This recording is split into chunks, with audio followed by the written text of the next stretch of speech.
Three, two, one, not it. And welcome back to another episode of World 1-1 Podcast. I am, as always, your host, Larry the Bearded Wonder. Joining me this week is my friends and companion, Michael. Meh. The forehead. Nah. Oh, I'm sorry. I was watching the video of the YOLO thing. Wasn't it great? Yes. Why did he? That's your new name, Michael YOLO Brown. You ever hear the Lonely Island YOLO song? I have, unfortunately. Oh, come on. That shit's genius. In a terrible, terrible kind of way. And also with us this week is Kathleen. Because we've Hello. missed her terribly. She's been gone away from us. She left us. I did. And it was a beautiful few months. And now I'm back. Welcome I'm back to wondering- suffering. And I'm wondering, well, it's good I'm suffering with others. So, This is true. Plus, You I can like the suffer people in I'm solitude suffering or you with. can suffer in company. and I'm suffering with the best group of people. So, This is Because the true. promise of pixie sticks, right? pixie sticks. Mm-hmm. No, I've given up on those. I have. Those things, I learned the hard way. Those things do not really do a very good thing to yourself when you snort them up your nose. Oh, I know. I'm so glad you went there. That makes me so happy. I did it, and it hurts, and it burns. Well, we and all it's- did as kids. No, apparently not everybody, because there were How a do you lot go of my through friends. childhood and not snort a fucking pixie stick? Apparently, I was unique. Apparently, the state of Wisconsin, they don't do it. Okay, That's let's be fucking honest. bizarre. But whatever. Fucking weird people. I know.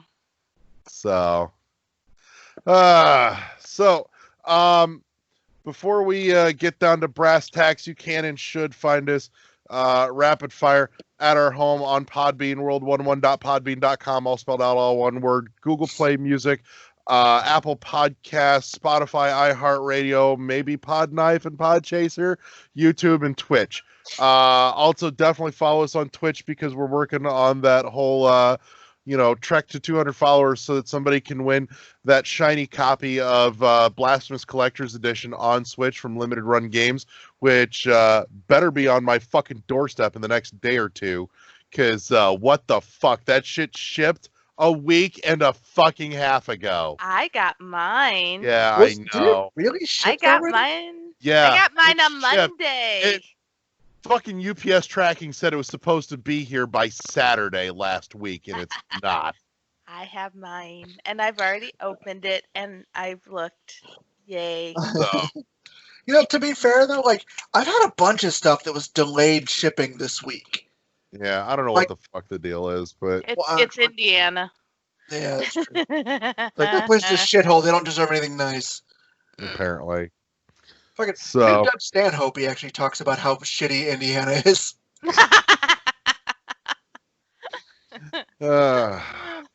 So yeah, those are places you can find us and should follow us, and you can directly inject us into your everyday existence if you have not already, or you can help usher your friends into that so that they can suffer with you, because like we said earlier, suffering together is better than suffering in solitude. So there you have it. Anyways, all that out of the way, let's get straight to, oh my god, video games. Kathy, I've missed you the most. What have you been playing? That's only because I'm the one who's disappeared. So, Absence makes the heart grow fonder. yeah, bullshit. Anyhow, let's see. What have I been playing? Not much. Just continued on my Skyrim quest. Finally started the main quest line, and this is the first time I've ever done that with the mod Live Another Life installed. So I had no freaking clue how you would go into the beginning of the game and start that whole scenario of Alduin coming in and saving you. Well, it turns out, and spoiler alert for those who don't want to know, but apparently you go in and Alduin flies off and you come into the burned remains of Helgen. So, and all you do is kind of explore. and that's about it. So, I mean, you don't really get to experience that whole beginning part because you've already created your character. You don't have to worry about it. You don't see anybody getting their heads cut off or anything like that.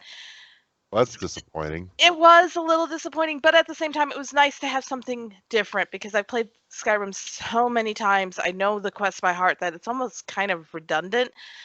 So this was kind of nice to explore as if it was the first time playing the game. So, but we're kind of back on the same boat, and yeah, I just yeeted some people off of the throat of the world, which is always fun when you get that force shout and can start throwing things like yeet.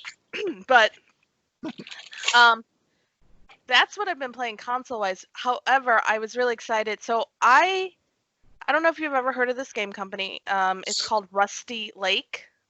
And so they have a bunch of like escape type games, puzzle games where you have to click on, pick up items. Oh, those type I of might games. know what you're talking about. Yeah, And- I don't know if I've ever done any of theirs specifically, but I think I know what you're at. You know, where you got like a screen and you click on the stuff and then you interact with different things and then you have to solve puzzles to progress further in the story. Well, I found this, I don't know how I found it. I found it on, I think it was on the the App Store. Okay. And when I was looking for escape collections, and they had a series called Cube Escape, and so I highly recommend Rusty Lake. Go check them out. They've got, if you like those type of puzzle games, they are wonderful, and they're all interconnected. They've kind of form a story. It's a really weird story, but they've got some basic ones that are part of their Cube Escape games, and then they have some more involved story quest lines,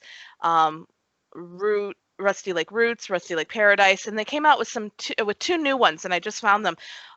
One is called Samsara Room, which is based on their first ever Cube Escape game, and it's kind of like a remastering of it. Okay. And then another one called The White Door, which again, and again, if you play through the series, you can see how they're all interconnected. They're all interconnected in some way. There is backstory, and you learn a little bit of it playing Paradise and Roots.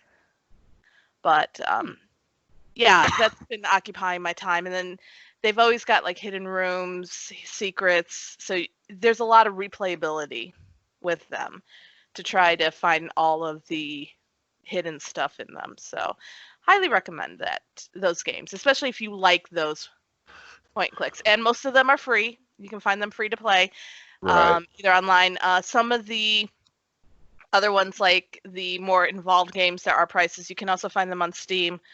It sounds like they're going to bring their Cube Escape collection of all the games eventually to Steam. But yeah, you can pretty much find them for free or on the Google Play, iTunes, their app Right. stores. So definitely check them out. They're fun to play, and especially if you like those type of games.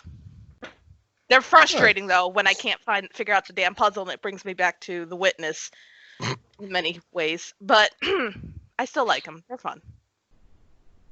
Nice. Mhm. No more Animal Crossing? I've kind of taken a break, but my daughter has been keeping me posted because she's trying to get a specific character still, and we are still having trouble getting rid of the one guy. But Serve him Apparently- his eviction notice. we can't. And she's tried boxing him in, everything. He teleported out of his box, so we don't know how that happened. But I told her just be patient. We'll get there. But yeah, just haven't. I've been with work and everything. It's just been really hard to find time to play, and then everybody being on the games is just. Yeah. It's hard to find time to play. And when I do have time to play, I'm either streaming or I'm playing Fortnite. So, which I haven't touched Fortnite in a couple of weeks either. Mm. Yeah. Can we say maybe Fortnite is dying in my eyes? Maybe? I might play it tonight. We'll see. I don't know. I've kind of gotten that impression for the last few times we've talked on that subject. Actually, They'll It's just, probably announce something new, like some new, what are they called, season or whatever, and that'll actually catch your interest. You'll go back to it for a little bit, but I will, because I will want to. It's that completionist in me, but I'm not as much of a completionist anymore. Where it used to be, I had to get all the quests done, but the seasons have just been getting kind of blah. And it's actually become, I think when they started doing the skill-based matchmaking, the games became less fun because once you're up at a certain skill, you don't drop. So when you're at a certain level, doesn't matter how much you lose, you're going to stay at that level. And that's the problem. I was kind of stuck in an area where I just was not getting any better, so I spent most of my time dying. Mhm. But, you know, it is what it is. And Michael, what have you been playing? I started playing that game you were talking about last week, the Pen Kapu or whatever, Yeah. and I'm actually really enjoying it. I've literally just started tonight, and then so I'm only like a few stages in. I did find out that there are skins. There are like a daytime skin and a nightmare skin already unlocked, and the nightmare Really? skin's badass one. Yeah, it's on the option menu. Ooh. I may have to go back and fuck with that then. But well, yeah, the nightmare skin is badass looking. But beyond that, I loaded up a brand new file of Breath of the Wild because a friend of mine was really into the whole Zelda series, but she's never seen it. And so I literally just started it up and handed her the controller. Mm-hmm. But about 20 minutes in, she just shoves the controller at me and goes, "Okay, now show me how it really plays." And like just starting, I got to the point to where I can get off the plateau. Okay. And like just playing it a little bit is like, man, I forgot how good this fucking game is. Mm-hmm. That's part of why I haven't done it, because I know if I do, it's just gonna fucking soak me in for another 100 hours. Yeah, like that's the big thing. Is I haven't touched Like I've it got since so much that to day. do. Yeah, exactly. I haven't touched it since then because I've been meaning to start up Bayonetta 2. I've been meaning to. I still got Control to fuck with, and I haven't even touched that. But you know, I don't know. It's the concept that like I've been doing. Like I've been so busy lately. I've been looking at all the stuff that I want to start, and it's like I know that's a commitment that I just don't have right now. Right. Mm-hmm. So, but well, as I said, now that I'm off work for the foreseeable future, like I'll have Now some you time. have time. At least a couple days. Yeah, The turnaround on results is getting quicker. I know. But like from what I understand, the way they're looking at it is everybody at work has to get tested, and they're not letting anybody come back until everybody's been tested. Wow. So, which to be fair, like I'm actually really shocked that they're not like trying to bury this. They're not like we'll just Good on them. you know. Yeah. It's honestly it's very surprising, and that's I'm fucking giving your terrifying. employer a public shout out of fucking props and respect. Yeah. Do you care to name them and give them credit due here? Because No, this is fuck rare. All right, fair enough. Yeah, they You don't. had the They- option. Trust me, they deserve nothing. All right, fair enough. But at least they're not trying to hide it. Good on them. So, what else you been playing? That's it. Like Okay. yeah, that's it. Like, did I tell you I accidentally bought a 9-cent game on the Switch? Nice. What'd you get? It's called something like Ding Dong XL or something like that. Yeah, and the reason I accidentally bought it is because I had been playing the Final Fantasy on the PlayStation, and the Switch and the PlayStation, their confirm and back out are reversed. So I was trying to back out of it, and I ended up just confirming it. So, I haven't tried it, so I don't know what the fuck. I don't even know what it is. But I don't either, but I've seen it around. yeah, I also bought Guacamelee 1 and 2, because they were on sale on the PlayStation Network for like $5 a piece. Yeah. And they're Metroidvanias, so I'm sure I'll be interested. And I got the twin pack on Switch a while ago, and I still haven't cracked it open. I've heard good things, but as I said, I've just never. And then what was the other one? A game called AER. Apparently, it's like a platformer puzzle game. But which, side note, by the way, the physical actually has a nice batch of stuff inside. It's got a download codes for the soundtrack for 1 and 2, DLC download codes, and what else is in here?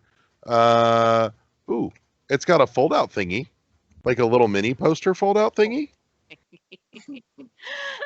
It's got a fold-out thingy. It's a little Where's Waldo, but it's Where's Juan for Guacamelee 1 cool. and Guacamelee 2. It should have came with a fold-out luchador mask. That'd have been kind of awesome. And it's actually got a fairly hefty instruction manual in there. Wow. Yeah. Are both nice. both games on one cartridge? Yes, they are. No download required. Good. All right, I may end up having to track that down. If The I only thing that you enjoy the have game. to download is the DLC, but they're, like I said, the codes for the DLC are in there. Okay. The DLC is the only thing not on the cart. So yeah, but that's what I've been playing. Nice. Let's see. What have I been playing? I started screwing around with Felix the Reaper. I like Felix the Reaper. It's awesome. Added bonus points. Voice work by Patrick Stewart. Oh, nice. Patrick Stewart plays the narrator / Felix's manager in the game, and it's fucking awesome. He's also a little inept, which is kind of fun to hear, Patrick Stewart playing like not quite an idiot, but kind of we fucked up, but let's move on. Basically Bullock from American Dad. Yeah, that's about accurate, actually. Just with less guns, but encouraging more death, because that's his department. They work for the death department. But it's a neat little puzzle game. It's a little square tile based puzzle game, and you've got to figure out how to move the sun across from like position 1 to position 2 to play with the shadows, because Felix can only move in the shadows. He can't move in the light, in order to like get a thing and then take the thing and move it to another place on the stage, in order to set into motion a sequence of events that's going to cause a scheduled death. Like the first one, you literally see a fucking hunting like a hunting spear, fly into somebody's fucking chest. I'm like, that's thoroughly gruesome for a very cutesy game. But the beauty of it is the whole thing is all about a fucking love story. Because Felix the Reaper came to work for the death department because he's in love with this woman that works for the life department, and he's just hoping to get, over the course of working, that they'll cross paths. So, and it's super adorable. And on top of that, Felix is the weirdo of the death department because he loves to dance. So instead of just walking through wherever you move him, he dances his way across the stage. It's fantastic. So super cute, super adorable, was absolutely worth it. I'm very happy with Felix the Reaper. I watched the beginning of We the Revolution. I put it on upstairs in the bedroom, and it's not great for games like that because the TV is too small and far away to read that much fucking text in bed, and it hurts my eyes. But listening to the opening, at least the parts that were voiced, was really cool. At some point I will play more of it because I'm intrigued, but right that second it wasn't going to happen because I was like, I want to play something chill before, at bedtime, and that was going to be my thing. But then it got super text heavy and I couldn't read the text. Fuck it. Also, I pissed around with the first tree, which somebody had an artsy idea that could have been done as like a fucking art house film, but decided it needed to be a game and not a great one, honestly. The whole narrative thing is just full of fucking tropes that I'm just like, I'm not sure if I can cringe harder. So, What do you mean? like, Give me an example. Daddy always worked, and I don't think he loved me enough. And the girlfriend's going, your dad loved you. He just worked hard to provide for you. And, you know, we didn't have lots of money, so I had handmade toys, and the other kids made fun of me. I'm like, ugh. Could we be a little less on the nose if we're going to do this kind of thing? You know, it's like, okay, you got bullied in school. Good. Yeah. It's like, it's very on the nose, heavy-handed about the whole thing rather than at least being clever. And of course, too, what you're playing has nothing to do with any of it. The whole narration is entirely divorced from what's happening on fucking screen. You play a little fox running around collecting little pings of light, and fucking it. I'm like, what the I'm like, I was genuinely really hoping for this cool fucking nature tale thing about this fox finding like the first tree to sprout in a forest somewhere that, you know, had mystic fucking powers and was going to save the world. That's not at all. I was so disappointed. Zoe and I screwed. Oh, go ahead. There was a game like that. Like, there's a lot of games recently where you play foxes for some reason. Yeah. Like, I downloaded Seasons After Fall some time ago. Yeah, Seasons After Fall I actually kind of liked. It was had okay. Some problems, but it wasn't terrible. It got tedious pretty quick for me. It did. But it was entertaining. They at least had some clever mechanics with the season change stuff for the some of it, yeah. The like the one you're talking about, I remember looking at it and yeah, well, I remember looking at it and thinking that sounds like it could be neat, but at the same time, like, I got other shit to play. Yeah, it's fucking awful. Don't. Like, you know me, I'm not one to usually shit on a game. Like, I try real hard to find things I like in a game and go, there wasn't a lot of good here, but this thing was all right. No, no. This game is only like a half step over the dear God. Ugh. Look, Dad, I don't care. Let's see. After last week, Zoe and I screwed around with playing some Later Daters. That shit's funny as hell. I have no idea what that is. So Eddie was mentioned it, that he had been playing it, and I'm like, okay, I gotta check this shit out. It's a fucking dating sim game set in an assisted living facility. Oh yeah, I remember it. Yeah. And it is as awesome as it sounds. Is that that Switch shit did not disappoint. Is that Switch or is that PC? Switch. How expensive is it? I think it was like $8 and totally worth it. Or what was it called again? Later Daters. Fuck, I need to write that down. I'm down with whatever. If nothing else, the $8 was worth the theme song alone. Like, just turn it on and close your eyes and listen to the theme song. Listen to the lyrics to the theme song. Oh boy. Yeah.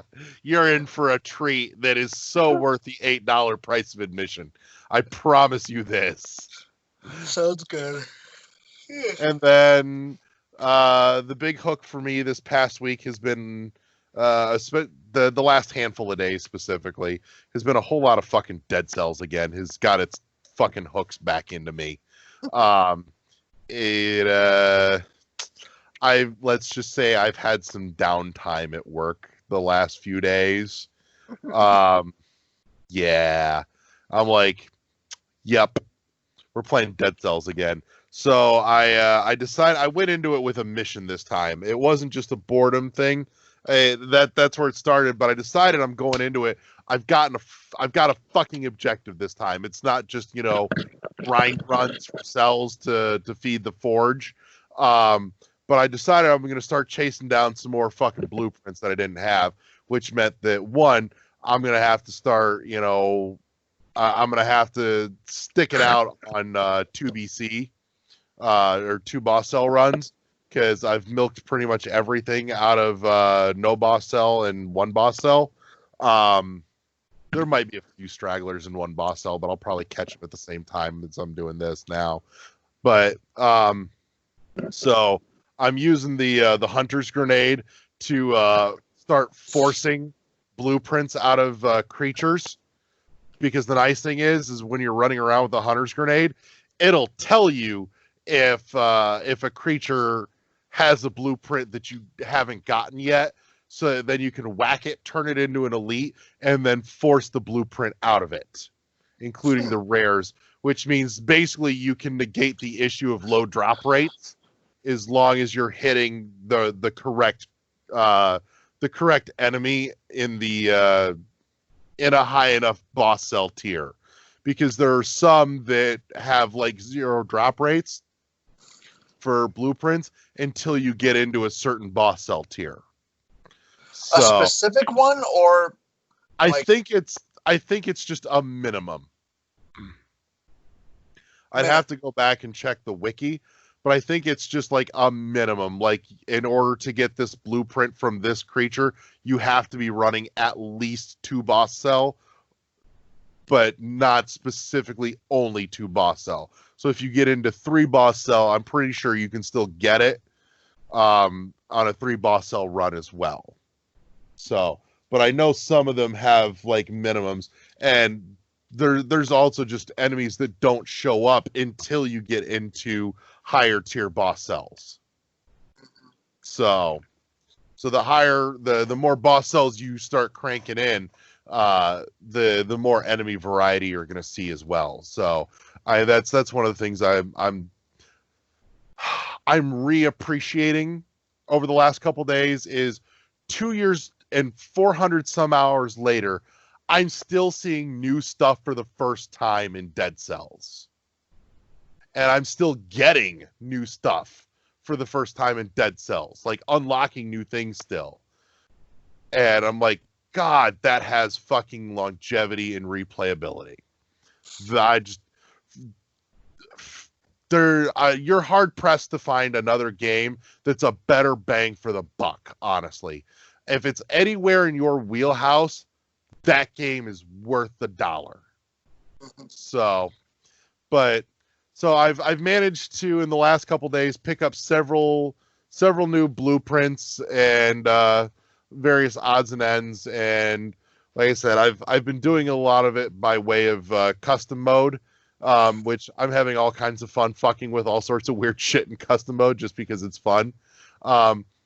Some of it's just because it makes the run a little bit more tangible for me. I love it, but I don't claim to be particularly amazing at it. So yes, I will, use the fucking handicap in order to be able to get to unlock the things that I want to, play with, to be able to see them all. So I'll take that trade. And even with that trade-off, you still got to put some skill in.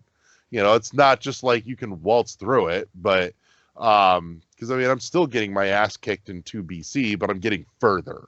Like, I actually had one 2BC run where I made it all the way to Hand of the King, but I was running something just slightly goofy, and it fucked me up at Hand of the King. But no, like I said, I've found some new stuff that I really like in there. Like I said, the Giant's Whistle is fucking hilarious. Just the great big fucking Giant's fist and a whole lot of fuck you. I'm a little disappointed, given that it's the Giant, that when the fist goes back down, it doesn't flip the bird like he did at the end of the boss fight. That made me sad, and it felt like a serious missed opportunity. So that's really my only complaint with the Giant's Whistle. So, but other than that, that's been most of what I've been playing. I'm thinking if all goes according to plan, I will probably be finishing Ori tomorrow night. Where are you at? How much more is left to go? The Weeping Bridge, just endgame. So I finished the Sandworm last time. Pretty sure you're not finishing it tomorrow. It takes a little bit once you start that to get to the end still. I actually I played through it again. I'm right at the ending boss on hard mode, and it's kind of fucking me up. Okay. But yeah, last time I finished the Sandworm. Mm-hmm. So, I mean, I should be end game at this point, or like home stretch. Mm-hmm. I haven't gone back to it. Yeah, I don't expect you to. My daughter has agreed to help me. We'll see what happens. There you go. Bonding time. I'm actually really anxious to see what you think of that ending fight, because I was like, it's a bitch, but it's really well done in my opinion. Yeah. You're not helping, Michael. I will say, did you watch the honest trailer for Will o' the Wisps? No. No. Oh, there's an honest trailer. Yeah, there is. Oh, I know what I'm watching. They bring up one of my big complaints, which is the fucking hitboxes with the boss. And the bosses, and you literally just keep running yourself inadvertently into the bosses while trying to hit them, because trying to figure out where their fucking hitboxes is a mess. Like, I had a big issue with the spider boss. I forget her name, Mora, I think, because like the abdomen, you can walk through the abdomen with no problems whatsoever. And so you never know, okay, which legs are actually fucking dangerous right now. Yeah. Quolok was the same way. And like, you're right, that tongue is a bitch because it tracks so well. Yeah. To be fair, though, I beat it on the second try on hard mode. Oh, well. So. What was it? Like, yeah, the spider gave me more trouble than Quolok did. See, I was the other way around. I didn't have any major issues with the spider. I've been, what was it? Like, first of all, I found out you can Hollow Knight pogo bounce off the spider for a while. Really? Yeah. Like, because if you do the downward attack, you bounce off. So you can keep doing that if you know what you're doing, but you really have to. It's difficult to track where the spider's going to go. Right. So literally, I would do that once or twice and then dash back to the wall. I was also using the what was it? The javelin, the spike, I think it's called. Yeah. But because it uses so much energy, or whatever it is, because it uses so much energy, you have to be sparing with it. Because I said it does. You have to be spearing with it. We're no longer That's friends. horrible. Yeah, thank you. But like, yeah. So plus, as I said, I found a cheat to help through the bubble puzzles. I'm curious what it was. The what's it called? The flaming orb that you can throw. Okay. You charge it up. You can bash off it. Right. So instead of doing the bubble puzzles, like just chuck that fucker straight up and just keep ricocheting off that. Okay. Yeah. I still liked my solution. Yeah. My face still looks okay.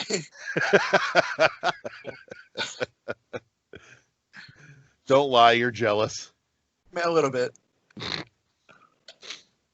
I mean, that's probably the most Michael solution to that puzzle you could come across. It's just brute force, fuck this. It'll hurt, but I'll make it. I've done it before. I'm pretty sure I've done shit like that in the Metroid games. Probably. Like, it's just a little lava, fuck it. Exactly. Like, I got health to spare, fuck this shit. Who needs a Various suit? Fuck this. Exactly. So, but yeah. But no, like I said, I think we talked about it, but I finished the spider escape, or the sandworm escape. And honestly, I mean, don't get me wrong, I ran into some hiccups, like some game glitches that gave me some problems a few times, but generally speaking, for the most part, I didn't feel like it was that horrifically difficult. It didn't give me a ton of trouble. Which one? The Sandworm? Yeah. So, which I was a little surprised because, I've caught a fair bit in the forums of a lot of people griping about the Sandworm escape. Why? I don't like it like wasn't bad. Everybody It's seems just to struggle with it. And I'm like, it's actually probably one of the easiest escapes in the game. Yeah. No, agreed. I think really my only issue was just timing out my burrow leaps and burrow back ins. Mm-hmm. So that's where I bumped into issues more than anything with it, aside from some technical glitches that, I mean, you guys saw. I know, Kathy, you saw it when I was doing it, where like right at the beginning it would get stuck. Yeah. So, but outside of that, I mean, I really liked it. I thought it was cool as shit. So I was honestly a little disappointed there wasn't a boss fight to go with the Sandworm. Did you notice that when you hit the start button, the pause button, every time you've killed a boss, there's like a starlit silhouette of each of them? Mm-hmm. And Howl and the Sandworm both appear on there, actually, even though you don't technically kill either of them. They kill themselves. Huh. Interesting. Yeah. Like, I could have totally seen, especially considering our friend was, behind a lot of that.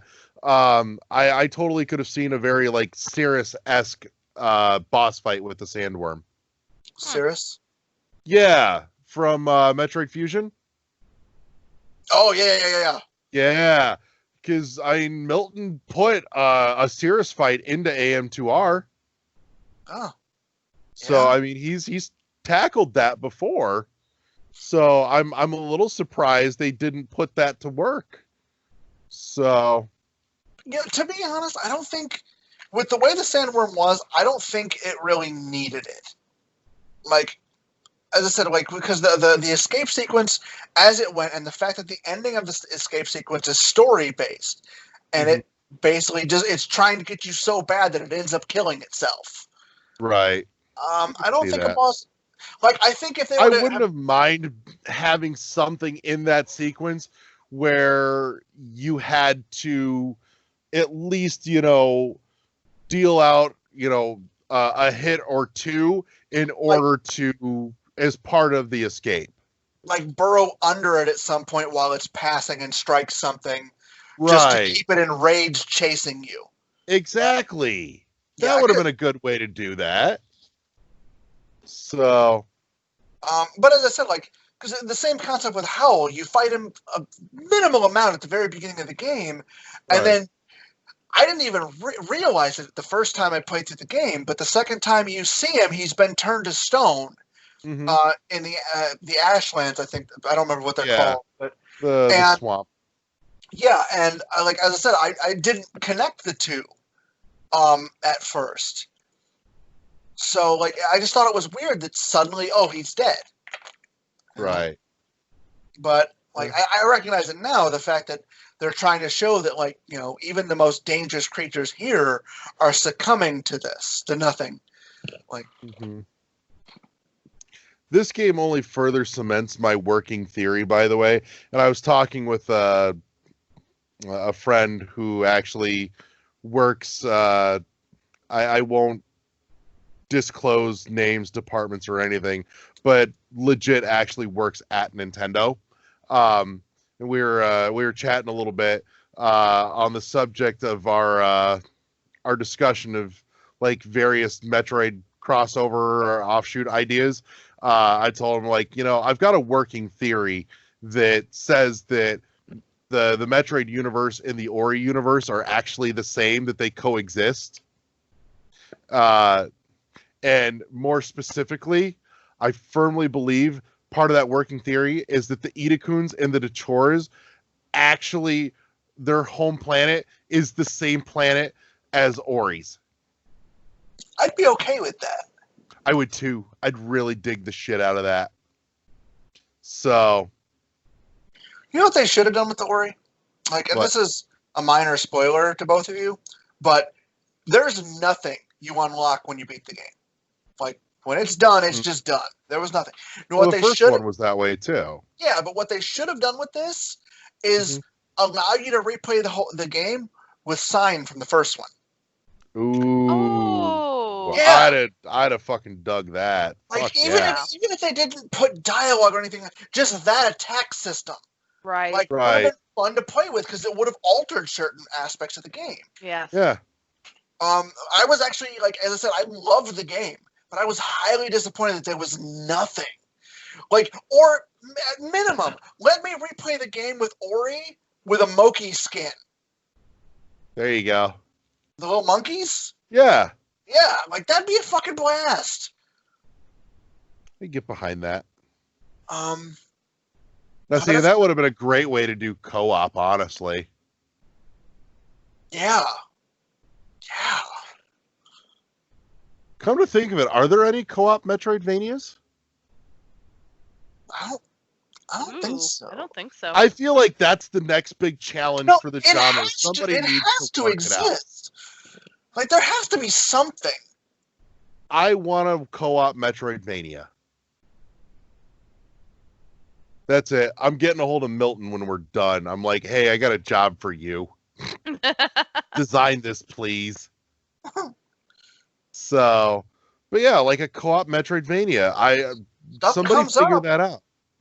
And that's the thing. That ties back to my idea or my working theory of Ori and Metroid existing in the same universe, because I could totally see like that's the co-op Metroidvania game I want. Samus crash lands on Ori's planet where the Itakuns and the Detoras are from, meets Ori and Sign, and goes on it, and it's the two together, and you can co-op the shit out of it. One person plays Samus, one plays as Ori, and you have to play it co-op and to work together in order to get through the whole game, because one can do things the other cannot, and vice versa. There's strong suits and weak suits for each. I want to see in the Metroid series, Samus slowly devolve into basically a Metroid humanoid. I know, that's kind of what I'm hoping we get a glimpse of in Prime 4. not Prime 4, but a sequel to Fusion. Oh yeah. Because that's Okay. where Fusion left off, was, she was fused with Metroid DNA. I totally want to see that go the fucking Spider-Man route, where you start seeing more of those attributes come through. And it actually affects her abilities and thus gameplay mechanics. Okay, off subject real quick. Back to the co-op Yeah. Metroidvania. Both What'd you find? Guacameles, Okay. Sultan Sanctuary, Is it really? apparently, which you have some idea, tremendous blast teaming up with someone to mitigate the otherwise rock-hard difficulty of the game. Time Spinner, apparently. Was it? However, Wow. However, for player 2, it's kind of boring. You only have basic Oh. attack. Oh, boring. Andika 7, the Dream King. I've never heard of that one. I haven't either. Yeah, and a robot named Fight. Oh, Apparently has yeah. co-op. That had a thing, didn't it? And then has separate local co-op modes as Outland, Insanely Twisted Shadow Planet. Unreleased. Oh, that's games. right. I forgot Insanely did something. I was just talking about that with somebody I've today. actually never gotten to see that. I always wanted to. Oh, you should. Come over sometime. And Bloodstained Ritual of the Night apparently is going to have some kind of local co-op eventually. Huh. But that's it. It's a short list. What I'm hearing is you need to come over and you and I need to stream some co-op Guacamelee, since neither of us have played it. I might be dying. Remember, you don't want me in your house. You'll be Eh. fine. Anyway, So, but yeah, so that's what I've been playing, which means we've come to a perfectly good place to take a pause before the third half of the show tonight and say break. And we're back with the third half of the show. This week we are going into part 2 of our deep dive into fan communities and cultures in gaming. So last week we covered the best of fan communities. This week we're looking at the worst. The fucking cesspools. So this week we're going to shine a low light of infamy on some of those that just make our fucking blood boil. So I'm gonna throw it over to Kathy first. Yeah. And why? Why would you throw it over to me first? Why always me first? It's not always you first. Hush. Anyhow, so we're looking at the worst communities. Mm-hmm. So obviously, I'm going to lump a whole kind of group of them into one category that I like to refer to as the esports community. We're looking at League of Legends. We're looking at Dota. We're looking at Call of Duty. We're looking at CSGO. We're looking at Fortnite. We're looking at all those games that have the competitive money prizes that you see, that you can go onto Twitch, that you can go, that are now becoming the staples. And colleges are now having esports teams. They're considered athletic teams.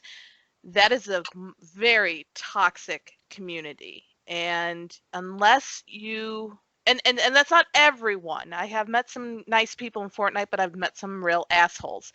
I have met some assholes in League of Legends. People are not very welcoming to new members, and they will rip you a new one. They're also not very welcoming to females. That's another side that I've seen, is that the minute they find you're a girl, or if they have any indication that you're female, you're considered just a shitty player, even though there are some amazing female players out there. But it's very difficult to learn these games, and that is why I haven't really. That's why I think I like Fortnite and Apex Legends more so than others, because I was able to be there in the beginning when everybody was new and everybody sucked. You got in at the ground floor. Exactly. So then you're able to build that. But when I started playing League of Legends, and then I tried to dip into Call of Duty and CSGO, I would get kicked out because people just didn't want me there, or I made one little mistake. And it was get out, and I don't even want to go into the language that was used. That's the other thing, is that the language, the voice chatting, I purposely turned it off so I can't hear what others are saying, because even if they don't, going aside from the sexism, just based on what you hear, people are just downright horrible. Vile. It's horrible, and I know it's because they're able to hide behind the mic, behind their characters, but it's just, they're fun games. They really are. This is nothing against those games. They're fun to play. They're really intriguing, but it's the people involved that make it so hard to want to play those games. Yeah, that's... I'm with you on that. I mean, aside from the fact that, you know, the shooter and online multiplayer stuff is not my cup of tea per se, that's a major factor in me not even wanting to dip my toe into it. Like, every once in a while I'll be at the store and I'll see Overwatch sitting there. I'm like, this looks like it could be fun, and I know I'm not big on shooters and I'm not great at them, but I feel like I could maybe have some fun with this. And then I remember, oh yeah, online multiplayer, fuck all that, I'm out. Again, that means dealing with awful people. Yeah, and again, it depends. I mean, like I said, I've lucked out in the Fortnite community that I have made some good connections. So I have people who I can definitely play with and have a fun time. But even then, sometimes they get so competitive that it becomes no fun, or they are like, I'm done, I'm out. And so then you're like, well, what do I do now? So it's definitely, and I probably took other people's games, so I apologize, and companies putting it all into one, but really that it is that competitiveness, I think, that really destroys those communities, and this idea. Plus also a lot of young people play, and these younger it's a lot of the kids who see these other adults doing it, so then they feel like they have to do it, And I think just that feeds just the it just cycle. feeds it. It just feeds it. And these kids have no, oh my God, if their parents knew what they were saying, believe me, I monitor my kids a lot. And I had to stop my son from playing Fortnite because he was becoming that toxic. And I had to be like, wait, Ooh. hold up. And it wasn't anything bad, but I could see where it was heading. So I had to say, no. Right. Thankfully, he doesn't play it anymore. It's not his game. He has other games that he prefers, but it's like, okay, chill. So, Right. but the community can be very. I've had things said to me that would make you guys blush, and I know you guys don't blush very Mhm. easily. Yeah, there's some vile shit out there. So I am curious though, because I've got one in particular in mind, but again, I don't follow those communities real heavily. But from what I've seen, there's one that comes to mind that feels like an exception to that rule as far as the esports stuff. Are there any that jump out to you as maybe an exception to that? Like any game in particular?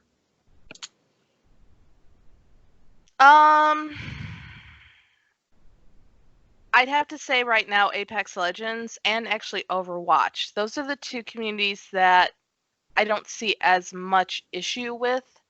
So Okay. it's funny that you brought up Overwatch because I wouldn't put that in there as much. And Apex because it's still new, and because I've had people, not be so mean, but like I've been put into those matchmaking games where people have been like, God, I thought you were going to be horrible, but you helped. Thank you so much. And like have actually come up and said, haven't been rude, but just like, come on, you got, been more pushy.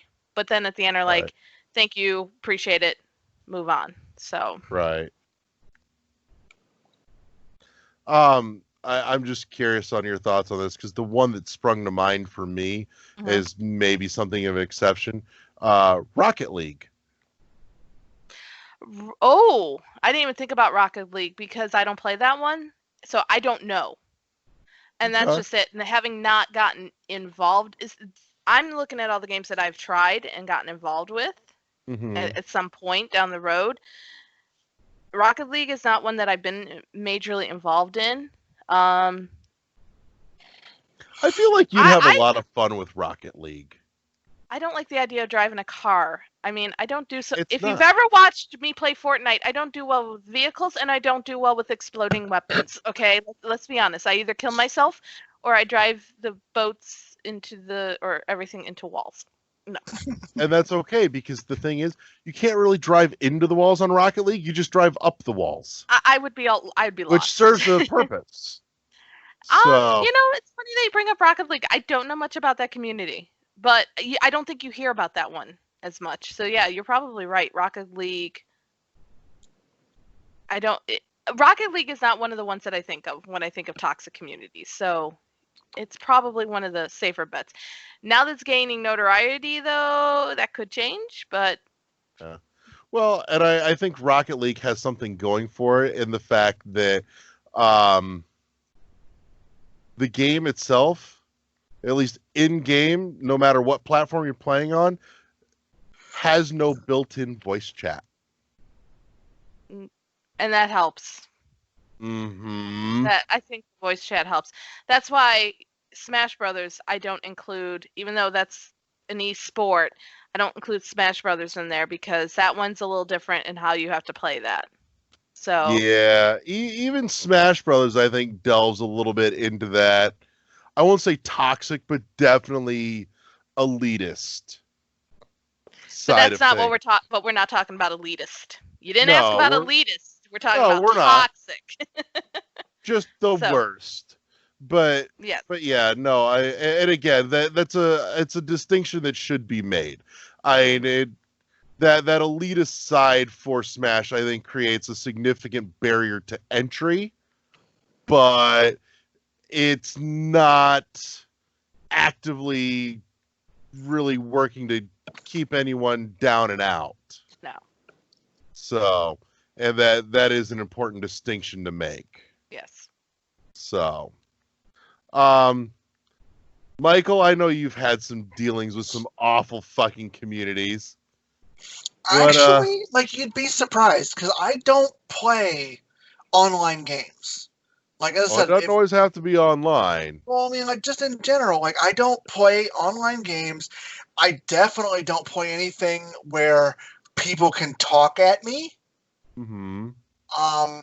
Like I know, like I'm terrible at shooters. I won't play shooter games. Like I'm so bad at them, and like, but I know the communities for a lot of these shooter games are just the worst fucking human beings.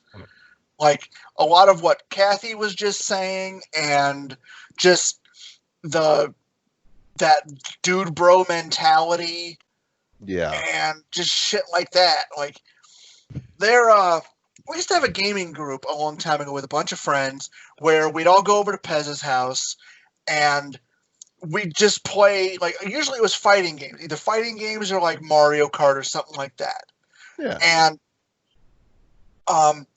the two fighting games that we would switch back and forth between were Soul Calibur 2, I think it was at the time, and whatever. I think I just jizzed a little at the thought of Soul Calibur 2.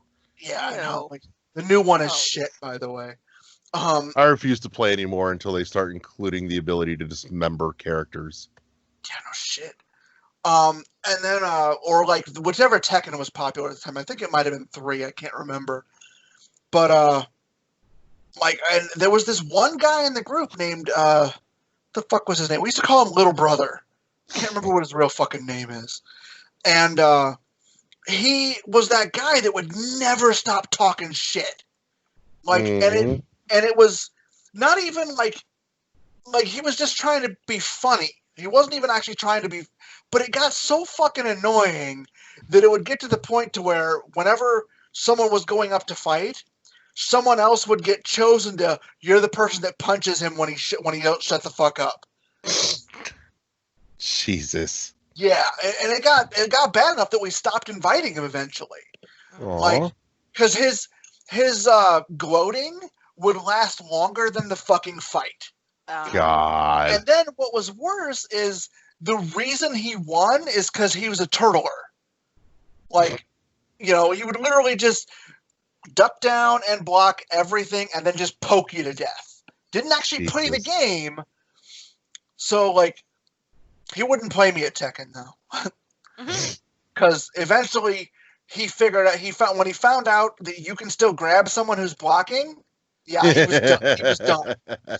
Like, every time I had to fight him, I'd pick King, and I'd grab him once and wouldn't let him go until the match was over. Nice. So. But, like, yeah, as I said, overall, I don't really play anything that you deal with stuff like that. So as I said, like, because the vast, like I said, I'm pretty much morally opposed to playing, games with people outside of couch co-op. Right. And as I said, I used to play Tekken a lot, but I'm good at Tekken up until I get online and play it, and then I get the shit whooped out of me, and that's very disheartening. Yeah. So, like, I haven't played Tekken against somebody in years. I've kind of got the same thing with Mario Kart. Yeah. God knows that. I used Jesus, to rock that with was definitely the rule with Tetris DS. Holy shit. Like, I wasn't bad. And then you played online with the fucking Japanese kids, and you're just like, what the fuck is happening here? Hell, my daughter started beating me. That's what got me out of Mario Kart. I used to kick her butt, and then all of a sudden, next thing I know, she's like 3 laps ahead of us. We're still on the first lap. Like, what the hell? Apparently the rubber banding broke. So, but yeah. So I'm gonna throw one out there that comes to mind, and it's not an online, it's not a multiplayer community, but it is one that always kind of struck me as very asshole-ish and very abrasive, especially to new folks trying to get into it, is the Souls-like community. Oh my God, yeah. So, to your point, does not have to be interacting in-game for that community to be fuck awful. The simple fact that most people's response, rather than offer advice or help, is just get good. Get good. You're not, like, you should be allowed to punch those people in the throat. That's a dick move. Especially if you actually are trying to ask, hey, I could use some help, you know? Right. There's a difference between, I can't beat it, I'm stuck, and, kind of jokingly going, well, yeah, it's because you got to get good. Versus, here are some suggestions. Here's the opening to wait for. But nobody wants to fucking throw that out there. They just want to be a dick and go get good. And then on top of that rabbit hole goes even fucking deeper in the fact that, you have conversations surrounding this genre of games and the argument over as to whether or not the inclusion of something like an easy mode devalues the game. Yeah. I'm like, are you fucking kidding me? Like, and I agree with the concept. Like, if it doesn't affect you, mind your own fucking business. Like, play the game you want to play. It doesn't matter. Like, if you don't like it, don't fucking play it. Yeah. Oh shit. I think the problem is that we see, if we really were to look into these communities and look into these toxic communities. No, what I'm saying is I think when you think about how many people actually play the game, and probably it's not as many people are being toxic. They're just the loudest ones and the ones that are the highest up and have the most, like you say, they're the elitist. Volume. Yeah. So, that's something to keep in mind too. But yeah, it's people, yeah, I can't even finish that statement because people can be real assholes, as we have seen with everything going on. Yep. So, but yeah, I mean, and no, you're right. I mean, I guarantee you, all of those communities have some real genuine bright spots in them, but a big problem becomes when essentially the community nominated mouthpiece for them is a fucking prick. Yep. It just sullies all of it. Yep. Which is a fucking shame. It is. I have another one. Oh, what do you got? Those who prefer physical media to virtual media, as I have come to find out. Some of y'all can be real assholes when I bring up the virtual games versus physical games. So it's not really games, specific game. It's a community of people who prefer their physical to virtual and tell me that to go to hell. Oh, no. Hang on. Because I'm not going to disagree with you, but I'm going to throw in a modifier here. We are not the fucking problem in that community. Did I say you were the fucking problem? Did I say you? No, I did not say you. And if you thought I implied it, I apologize, but that's on you for thinking that. But no, that is something I have seen. And not because of you guys, it's just but in a way it comes back to our discussions amongst us as a group. Dylan and I are on the virtual media. Yeah. Others, the rest seem to be all physical, and we go back and forth jokingly, sort of. Yeah. In our chats, sort of.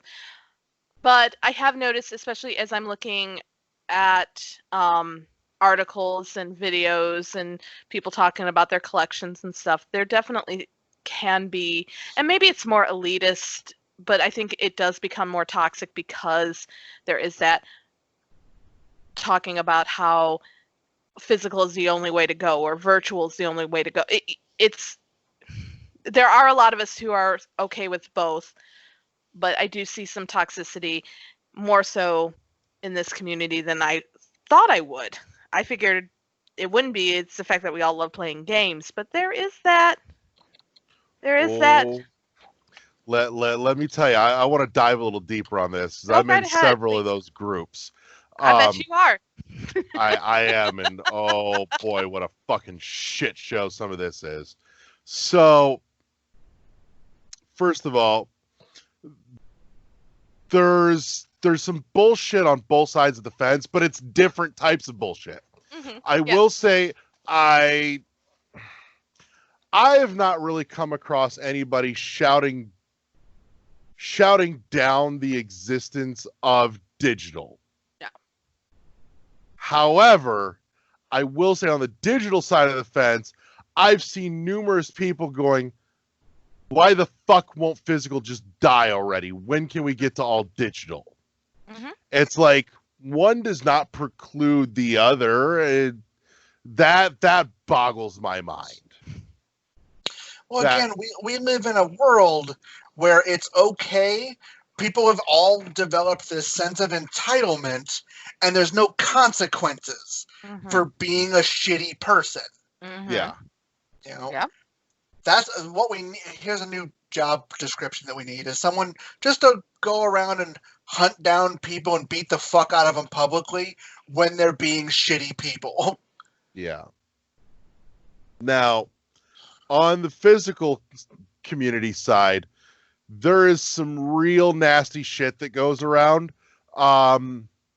However, it's namely directed at companies from Mhm. the community. And a lot of it very specifically is directed at LRG. Mhm. I think the worst of it really sprouted from the Brightbot Arvo incident a while back. Yeah. Mhm. That said, however, it's calmed down a little. It's the frenzy isn't there that once was, but it's definitely a lot more prevalent baseline than it was before then these days. And don't get me wrong, I have my own niggling issues with LRG.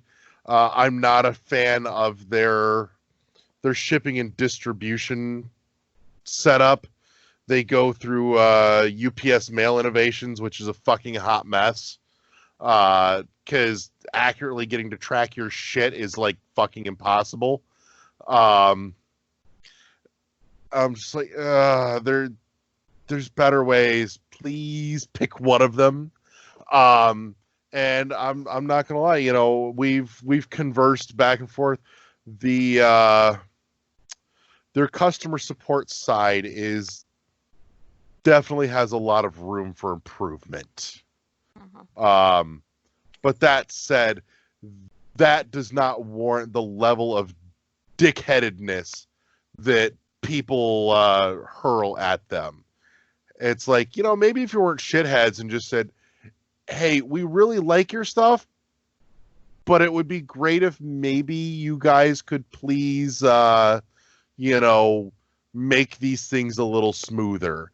Instead of going, why the fuck can't you? Going, okay, we probably don't see all the sides of it, but if you communicated a little more transparently, we might understand a little better, and maybe we could all work together to meet somewhere in the middle. Well, now you're just asking for too much. Damn. Apparently. So, that said too, I mean, there's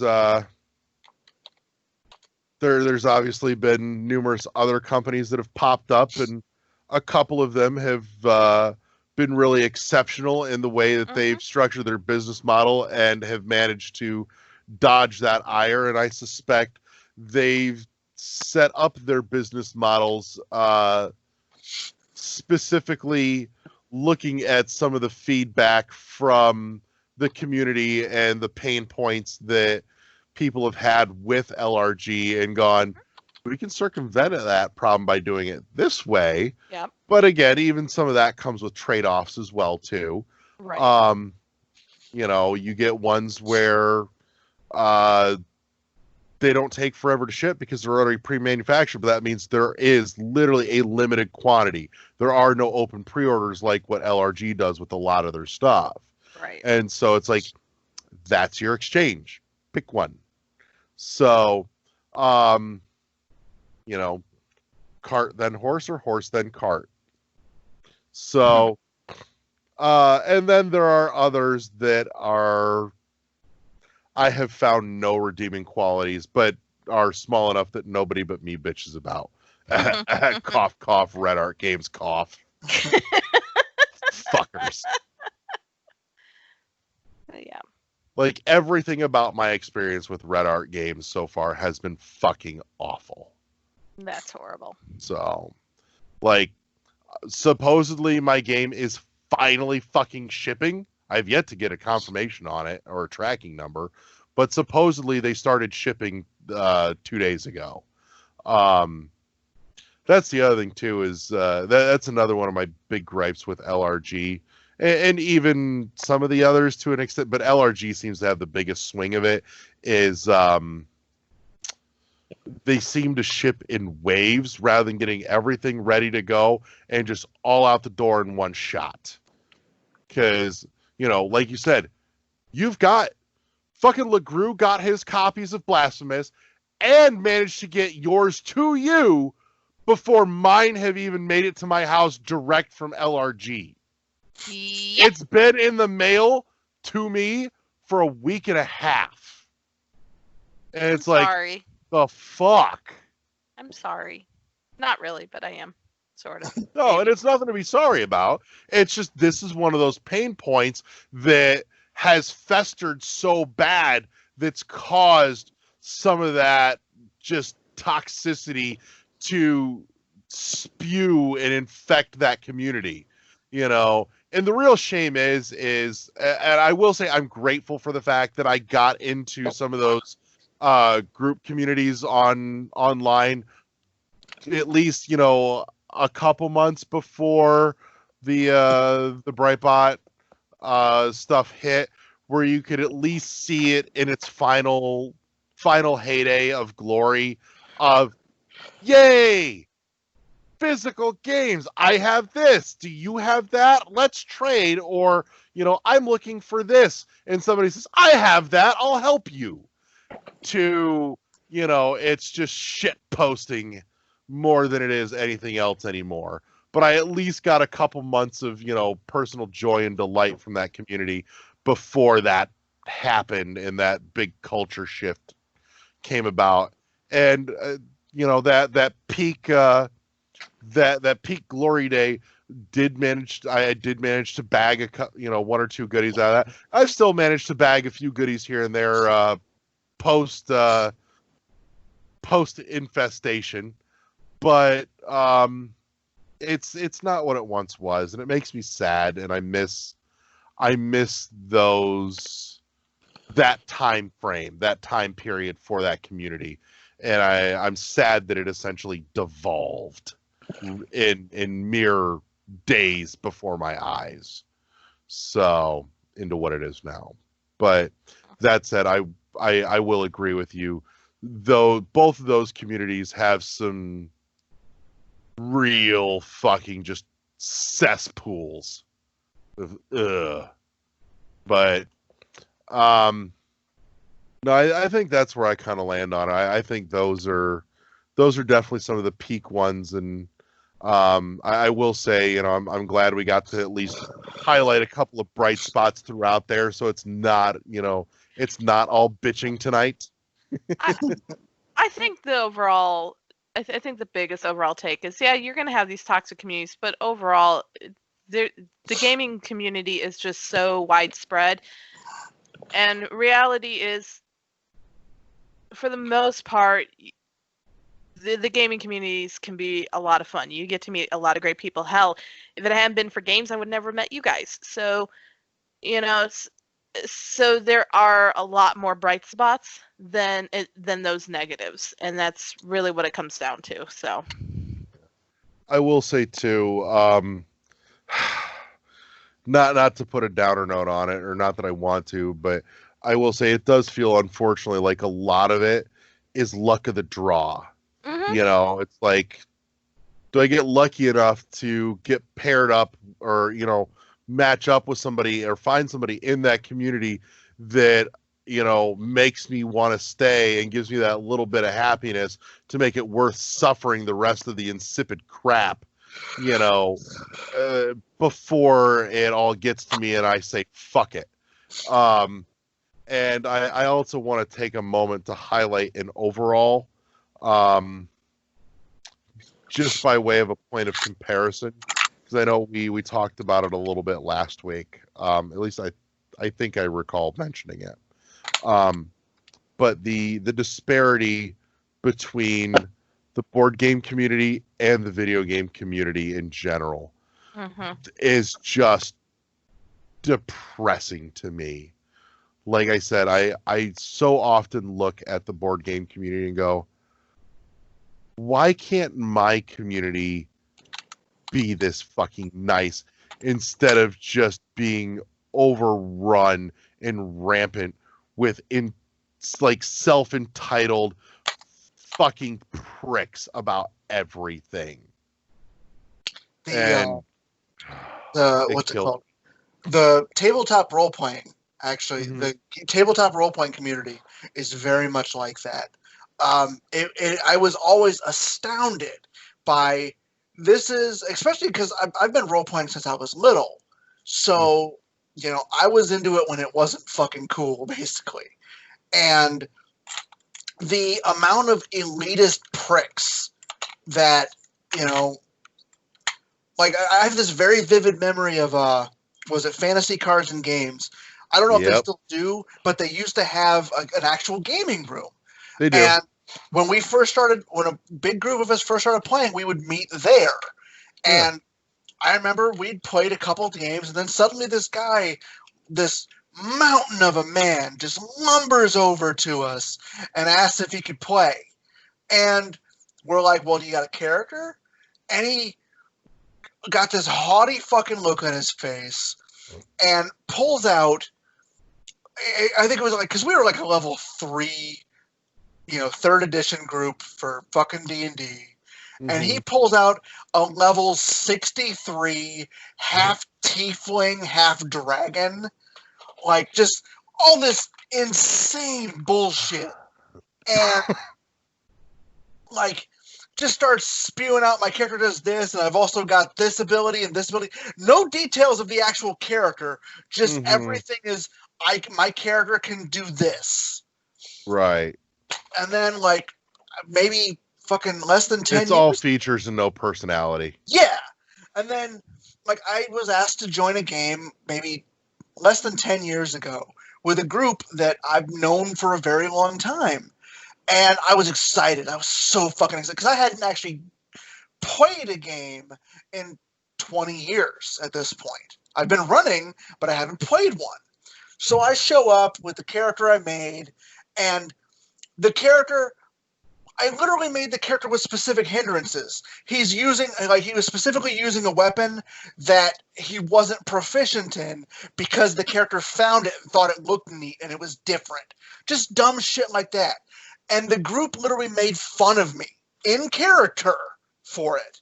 You're what was it? You're a fighter. You shouldn't know how to use that. Why are you carrying that? And just like it kept progressively getting dumber. And I only ended up playing that character 4 times before the group imploded in on itself because they were all rule mongers. The entire table was rule mongers. And every time the DM did something, they would go into a half hour like, is that really how the rules for this work? And a friend of ours that we all went to school with had come back from the military. And he immediately joined the game. And the second game he was there, he starts rule mongering and got pissed because they were telling him, no, your rules are wrong. And like ended up literally the game just completely shut down because of it. Like the DM, my friend Jason, stopped running game for 4 years. Oh wow. Jeez. Yeah. And like as I said, it was just, you know, like as I said, the entire purpose behind every character in that group, every player character, wasn't to play the game, wasn't to develop a character. It was my character can kick your character's ass. That was literally all it was. And I went into it completely with the opposite. No, like I don't give a shit about the rules or the numbers. I just want to play this character, like this specific personality. Because as I said, I have a penchant for coming up with weird fucking. Like in a Shadowrun game once, I played a male dwarven stripper. Just like that's awesome. You know, and the thing was, like, I put enough, rather than put stuff into stuff we can actually use in the game, I put enough into his charisma and his abilities at that job that he was world renowned with it. And like, because his charisma was so high, he was basically a face in the group. Like he handled all the negotiations and shit like that. He was fast talker, but he was such a fun fucking character. And as I said, like he couldn't use a gun for shit, but I had so much fucking fun with that character. The characters that are more personality than anything else I've always been so much fun to me. Yeah. I don't know, like as I said, it's just, but like those people, like as I said, it's always been fucking terrible. Like, and at the end, that guy I was telling you about earlier, the Mountain of a Man, he's the entire reason we stopped going to Fantasy. Aww. Because like we let him play, I think it was 2 weeks. And the first game was, as I said, my half dragon, half, level 289, blah, blah, blah. Just, we made him make a new character and he bitched up a storm. And he didn't actually make a character. He bent rules so bad that his character was by and away stronger than any of our group. Right. Even though his character was 2 levels behind ours. Like just pulling weird rules out of his fucking ass. And then the next week that we all showed up, we remember he went up to the snack bar and came back with this cheeseburger that he didn't so much eat as fucking inhale. And then like he spent the entire rest of the game scratching at his beard and having just big chunks of this congealed cheese just all over him, all over the table, and just at the end, by the end of it, we were like, all right, we're done. Oh. Yeah. And like every time anyone did anything in game that was in character, he's like, why would you do that? It would be smarter and more beneficial if you did it this way. Like, I don't know. It just kept getting progressively dumber. But as I said, like, so yeah, a lot of those people tend to be, and it sucks because, as I said, these are people that should be coming together because we're all in the same boat because like we're not the popular kids, we are the fat kids, we are the nobodies, and like as I said, the tiniest little bit of power, they got so shitty with it. Let's see, that's the thing is I feel like that community basically got divided into 2 camps. There were the I'm here because this is fun, imaginative, and creative, and I want to invite you to come be fun, imaginative, creative, and weird with me. And then there were the fucking gatekeepers. Yeah. Gatekeepers and this is my power trip, basically. I have no power in my actual life, so my character is going to dominate everything. Yep. This is me compensating for a personality. Yep. Or lack thereof. So. Well. But, I mean, at least that community does have that one side, you know, the back half of the property where it's all the fun hippie kids playing around going, come play with us. Join the drum circle. Yeah. So, but. And as I said, I know it's a lot more popular now, but I'm fucking 40 years old. It'd be creepy if I'm hanging out there. You know, so, like, and as I said, I have my gaming group friends that we game on Saturday. Right now, because of the whole COVID thing, we've been gaming on, you know, via Discord. Yeah. But I'm glad that's working out for you. I'm actually not a fan of Discord. Yeah. Like, I've got a bunch of other friends that they started just an ongoing chat in Discord, and it just pisses me off on my phone because I have to keep jumping back and forth between fucking Facebook Messenger, text message, and Discord. But It also doesn't help that they're all hardcore stoners, so 80% of their conversations are about, I'm getting stoned right now, and I don't do that. So it just gets old really quick. Damn. Yeah, it does. So, yeah. Well, I think that's as good a note as any to close on this week. Thank you to both Kathy and Michael for coming and hanging out and bitching and venting with me. And, you know, dragging the rats and the roaches into the light this week. Thank you to everybody that came and hung out and tolerated our fuckery this week as well. If you think you can tolerate more of our bullshit, you should definitely subscribe to us on all the various places: Podbean, Apple Podcasts, Google Play Music, iHeartRadio, Spotify, YouTube, Twitch. There, I've covered that all. We're good.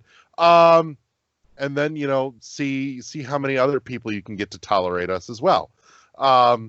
Because we might be snarky, but we are not gatekeepers. We want you to come, you know, join us in our misery or just our general weird shenanigans.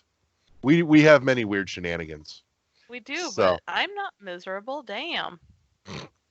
No, but Michael is, and he supplies us with ample supply to go around. So for those of us that aren't naturally miserable, he allows us to experience that vicariously through him.